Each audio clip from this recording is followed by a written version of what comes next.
नमस्कार मित्रांनो, मी अमृता पुन्हा एकदा घेऊन आली आहे तुमच्या सर्वांसाठी एक नवीन कोरी कारकरीत गरम कथा. कृपया करून चॅनलला सबस्क्राईब करा, जेणेकरून मला नवीन कथा लिहिण्यास आणि ऐकवण्यास उत्तेजन मिळेल. मित्रांनो नमस्कार, माझे नाव राजेश आहे. तर ही गोष्ट तेव्हाची आहे जेव्हा मी कॉलेजला होतो. नाही म्हटलं तरी माझे वय तेव्हा साधारण 25 वगैरे असेल. मी दिसायला तसा चांगला होतो. जवळपास 6 फूट उंच, पेडार शरीरयष्टी, मजबूत देह, धिप्पाड छाती असे माझे वर्णन केले तर ते अयोग्य ठरणार नाही. त्यामुळे मी मुलींच्यात जसा फेमस होतो तसाच फेमस मी आमच्या गल्लीतील बायकांच्यात पण होतो. मी जिथे राहत होतो तिथे आमच्या शेजारील एक कुटुंब राहायचे. ते दोघेच राहायचे. काका साधारणतः असतील नाही म्हटले तरी 55 वर्षाचे आणि काकी असतील साधारण 35 वर्षाच्या. त्या दोघांच्याकडे बघितले की ते दोघे नवरा बायको असतील यावर विश्वास ठेवणे खूपच कठीण जात होते. याचे कारण म्हणजे काका खूपच वयस्कर दिसत होते आणि त्या उलट काकी खूपच तरुण. तिचे नाव निकिता होते. निकिता दिसायला खूपच देखणी होती. जशी ती गोरी होती तशीच माझं तिची फिगर होती. तिला बघितले की मन खुश होऊन जात असे. तिची छाती असो की तिची कंबर, तिची गोरी पाठ असो की पोट, तिचे गुलाबी नाजूक होठ असो की तिची गोलाकार गाण, सगळेच कसे अगदी जागच्या जागी आणि पाहिले तितकेच होते. त्यामुळे तिला बघितले की माझ्या सोट्याची वळवळ लगेचच चालू होत असे. माझ्याशी त्याचे संबंध खूप चांगले होते. त्यामुळे मी त्यांच्या घरी वरचेवर येत जात असे.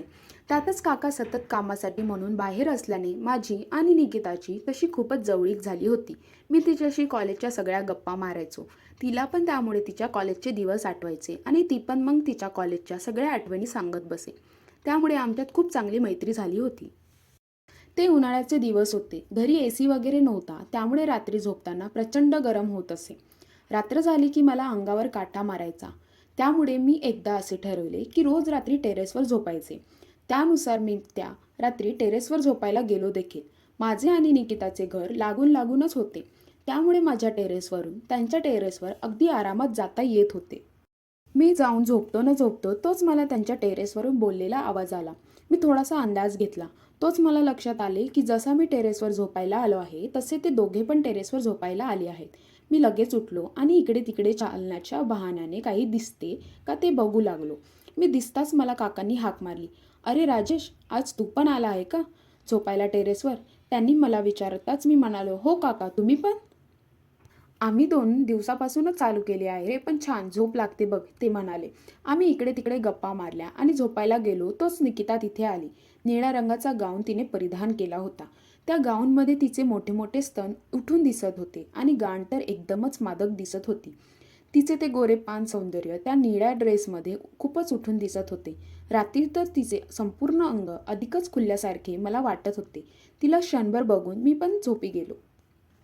मी मोबाईलवर पिक्चर बघत बसलो होतो कारण मला काही केला झोप येत नव्हती. मध्यरात्री मला थोडा कंटाळा आला म्हणून मी थोडा उठलो आणि इकडे तिकडे चालू लागलो असताना माझी नजर निकिताकडे गेली आणि मी जागच्या जागीच थांबलो. काका तर घोरत पडले होतेच, पण शेजारी झोपलेली निकिता अशी काही झोपली होती की काही विचारू नका. तिच्या गाऊन खालून पूर्ण वर आला होता आणि तिच्या दोन्ही मांड्या अगदी सत्ताळ उघड्या पडल्या होत्या. तिच्या त्या गोऱ्या गरगरीत आणि गच्च मांड्या बघून माझा सोटा प्रचंड कडक झाला. तिच्या त्या लुसलुशीत मांड्या बघून मी माझा सोटा हलवू लागलो. तिच्या गाऊनची वरची बटणे निघाली होती आणि त्यातून तिच्या छातीचे उभार आणि त्यांची फट मला स्पष्ट दिसत होती. ते बघून मी वेडा झालो.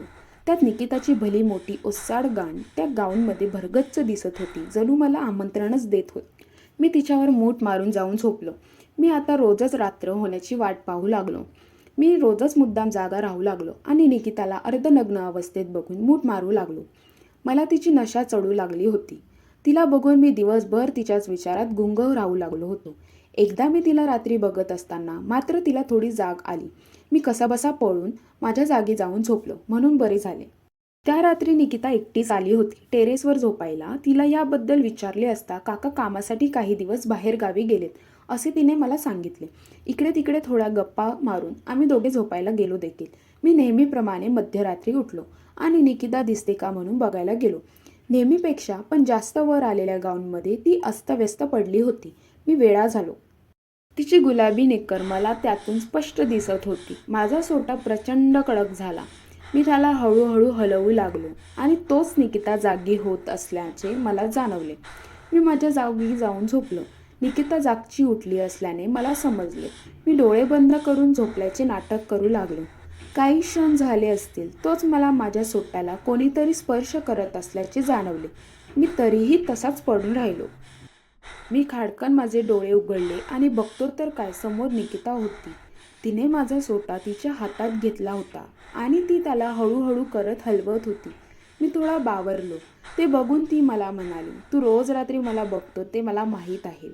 आज काका पण नाही आहेत. म्हटलं तू रोज सगळे लांबून बघतो, आज तुला सगळं जवळून दाखवूया म्हणून तुझ्याकडे आले. बघणार ना तू ह्या निकिता काकूला राजेश? असे म्हणून तिने माझी शॉर्ट खाली केली आणि माझे ते भले मोठे हत्यार बाहेर काढले. माझा सोटा तिने हातात घेऊन ती त्याला हलवू लागली. बघता बघता त्याचा आकार इतका मोठा झाला की ते बघून ती पण वेडी झाली. तिने मागचा पुढचा विचार न करता लगेचच त्याला तिच्या तोंडात घेतले आणि ती त्याला चोखू लागली. निकिता काकूसारखा माल माझा लवडा चोखत असल्याचा आनंद काही औरच होता. मी त्याचा आस्वाद घेत होतो आणि ती माझ्या सोटाचा. एकसारखी ती माझा सोटा चोखत होती. मी तिला थोडे माझ्या बाजूला केले आणि तिचा गाऊन मी खालून हात घालून वर उचलला. गाऊनवर करताच तिची गाण डुगडी झाली. कशीबशी तिची निकर मी काढली आणि तिला पूर्ण नागरी केले. निकिता माझा सोटा अजूनही चोखत होतीच, पण त्याचबरोबर मी इकडे तिच्या गांडीवरून माझा हात फिरवत फिरवत तिच्या योनीकडे नेला. तिची योनी कमालीची मादक होती. मी स्वतःला रोखू शकलो नाही. तिच्या सुपारीसारख्या योनीवरून मी माझा हात फिरवू लागताच ती शहारली. तिच्या योनीचे पदर मी बाजूला करत करत तिच्या योनीत मी माझी बोटे कोंबली आणि आत बाहेर करत मी तिथे फिंगरिंग करू लागलो.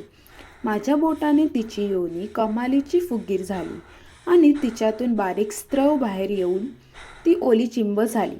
तिच्या ओल्याचिंब योनीला मी अजून ओले करू पाहत होतो.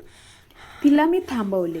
टेरेसवर असल्याने आम्हाला फार काही करता येणार नव्हते, त्यामुळे मी तिचा गाऊन तसाच वर केलेल्या अवस्थेमध्ये ठेवला आणि मागून तिच्या सुपारीसारख्या दिसणाऱ्या योनीत मी माझा सोटा कचकन कोंबला. माझे दोन्ही हात तिच्या गांडीवर ठेवून मी तिच्यावर काचकाच काचकाच करत उडू लागलो. माझे हिसडे तिच्या योनीत हायाळ करत होते. तिच्या योनीत पदर पूर्ण मोकळे झाले होते. ती औच औच करत ओरडत होती. निकिता काकूसारख्या मालला असे झवायला मिळणे म्हणजे माझे नशीब होते. माझा कडकटाट सोटा तिच्या पुच्चीत तलवारीसारखा तिच्या पुच्चीत घुसत होता आणि तिची आऊच मेले आई ग अशी किंचाळी निघत होती.